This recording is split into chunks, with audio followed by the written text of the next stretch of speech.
सर्व आदरणीय विद्यार्थी मित्रांना नमस्कार. महाराष्ट्र सेट परीक्षा पेपर क्रमांक 1 युनिट 10वा हायर एज्युकेशन याच्यामध्ये येणारे 100 महत्त्वाचे कन्सेप्ट आपण बघत आहोत. 54 कन्सेप्ट आतापर्यंत बघितलेले आहोत. आता 55th कन्सेप्ट बघूया. The mode of educational transaction, the mode of educational transaction in ancient system of Gurukul education used to be occasional based, value based and skill based mode of education. प्राचीन भारतात वैदिक शिक्षण पद्धतीमध्ये जेव्हा गुरुकुल पद्धतीचा शिक्षण होता त्यावेळी विद्यार्थ्यांना कोणत्या माध्यमातून शिक्षण दिले जात होते? ओकेशनल एज्युकेशन, कौशल्य आधारित शिक्षण त्यावेळी देत होते, ओकेशनल.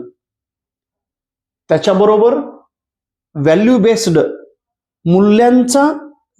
मूल्य शिक्षण.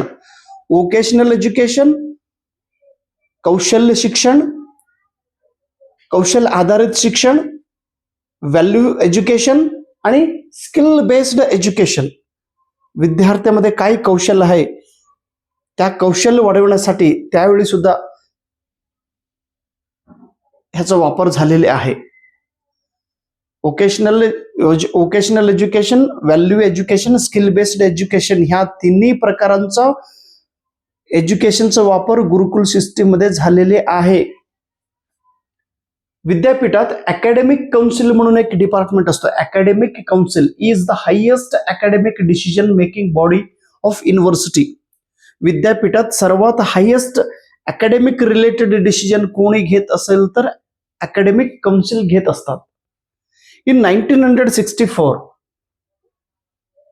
year, the government of India appointed Education Commission,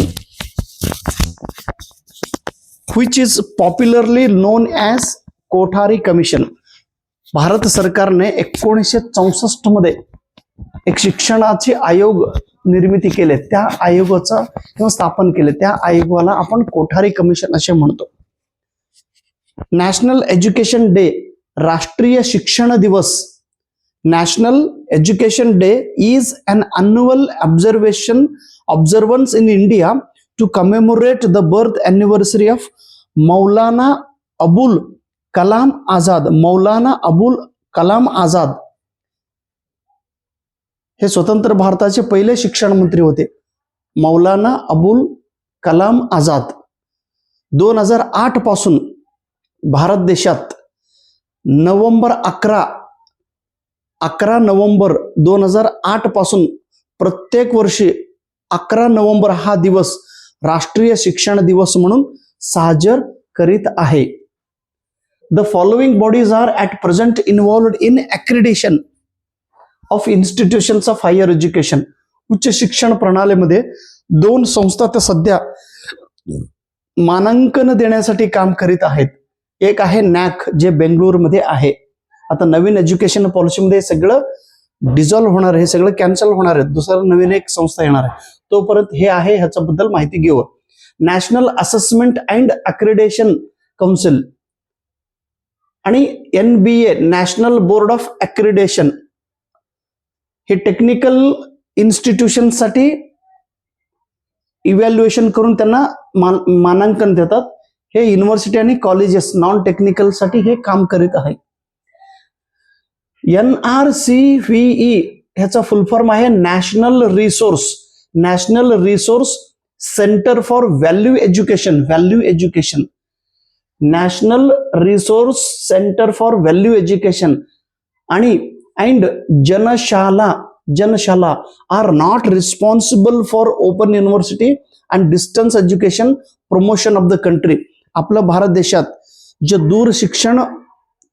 दूरशिक्षण व्यवस्था आहे आणि ओपन युनिव्हर्सिटीज आहे त्याचं प्रमोशन करण्यासाठी, त्याचा वाढ होण्यासाठी, त्याचा विस्तार होण्यासाठी हे दोन्ही काम करत नाही.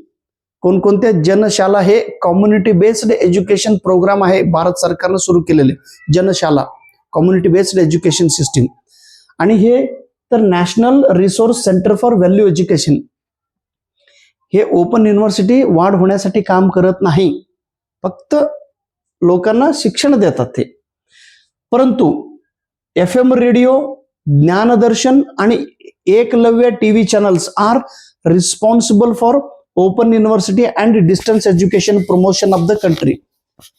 जे FM रेडिओ आहे, एकलव्य TV चॅनल्स आहे किंवा ज्ञानदर्शन हे TV चॅनल्स आहेत किंवा FM रेडिओ हे सगळं ओपन युनिव्हर्सिटी प्रमोशन करण्यासाठी, डिस्टन्स एज्युकेशन प्रमोशन करण्यासाठी काम करीत आहेत. धन्यवाद.